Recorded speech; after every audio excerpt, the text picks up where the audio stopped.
Greetings, I am the man in black. Some call me fate, some kismet, and others luck. But to you, I am the man in black, and I will show you the amazing part I play in your life. These two lovely ladies are Venus, goddess of love, and the Weaver, she who weaves the patterns of life. Stop yakking, MB, and step into that little bit going on below before Venus pokes her pretty nose into it and really gums it up. Oh, what I could do here. If I fail to split the diamond perfectly, the mogul will have my head. I cannot. I'm too old, too unsteady. And then fate stepped in and tipped the mallet. A perfect split. And so, by mere accident, this diamond cutter became a hero instead of a lost soul. But the ways of fate are many, and not always so happy to view. Come along and see for yourself.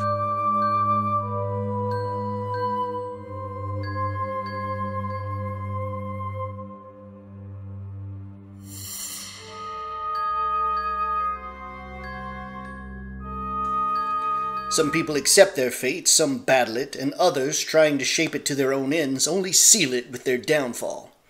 Take, for example, our artist friend, Paul Prinz. Paul! Paul, why do you destroy the paintings? Why not? I mean, would you buy it? Would you, Max? I mean, as an art dealer, you shudder at the thought, eh? You think my work is trash. Well, not trash, Paul. It's good commercial work. But it's not art either. Good, commercial, mediocre. Why? Why has fate ordained me to wallow in mediocrity? You, fate! Why didn't you choose me to paint the greatest picture of all time? I can do it! Make me the one to paint the best. No, you never will. Did you hear him? Not just a good painting, the greatest. Greedy little man. Suppose he got his precious wish. Let's see what happens. Come along, let's get started. I feel as if something was forcing me to paint. And paint Paul Prinz did. For an hour, the tremendous impulse urged him on and on. And what made me put that stroke there? No, it looks better too. Of course. Finally, Paul fell, exhausted. He finally does a good job and he passes out. Really, sometimes fate's irony bores me. But the picture must be discovered, and so, as fate would have it, the wind accidentally blows open the door just as Max Bohm passes by. Paul! Huh?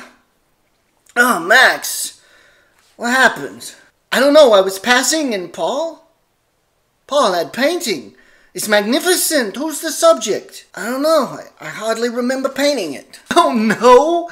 Paul, stop making with the jokes. In 40 years of finer work I have never seen. It is superb. The greatest painting ever, and you don't know the subject? Oh, stop raving, Max. It can't be that good. But it is. Yes, I'm raving, like everybody will be raving.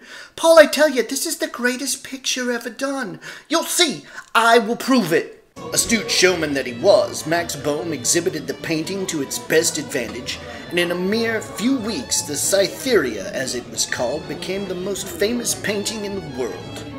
And Paul Prinz was swept along in its glory, bewildered at first, then amused, and finally swept off his feet in the mad, heady whirlpool of adulation. Selling the Cytherea for a small fortune, Paul lived high, freely throwing money down the drain of a good time. What, Paul, you painting? Yeah, I need some cash, so I thought I'd whip out a painting. This you call a painting? This by the creator of the Cytherea? This is trash. Worthless. What? Have you forgotten that I'm the greatest artist in the world? That trash will bring in a lot of money. Because of your fame from the Cytherea, but soon, people will not want just junk, but something worthy of a Cytherea. Then what will you do, eh, Paul?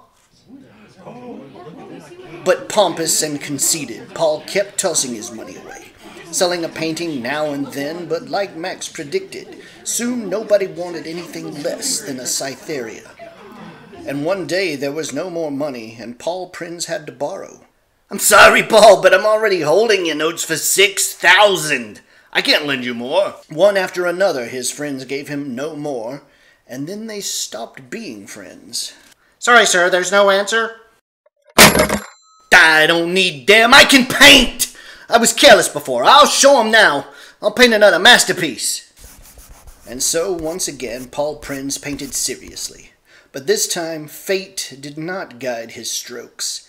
And though his fading reputation still caused museums and dealers to eagerly open their doors to him, hoping for another Cytherea, his poor efforts quickly shut them tight. Sorry, Prince, the museum isn't buying just now. Or perhaps later, or of course another Cytherea. I'm sorry, Paul. I'd like to handle your paintings, Paul, but people want nothing less than a Cytherea. Paul tried everywhere, but no one would buy anything of less caliber than the Cytherea. And then there was only one place left to go. Max, I came to apologize and to beg for help. Paul Prins? Help, eh? Well, let's see what you have. Maybe I could sell it as a curiosity, but as a painting, Paul, it's not good enough. But why, Max? Why is it no good? I mean, technically, yes. Even artistically, maybe. But Paul, listen. You wish to paint the greatest picture of all time. As fate would have it, your greedy wish was granted. But the Cytherea is so good that everything you do now is like nothing. In painting, Paul, you're through. Nothing. Now you can understand why fate's irony is sometimes downright tedious. It grants some poor joker such great success that it ruins him. And yet Paul Prins did have the courage to bounce back, and he met a kinder fate. It wasn't long before he worked himself up in another field, and looking for less, he gained more.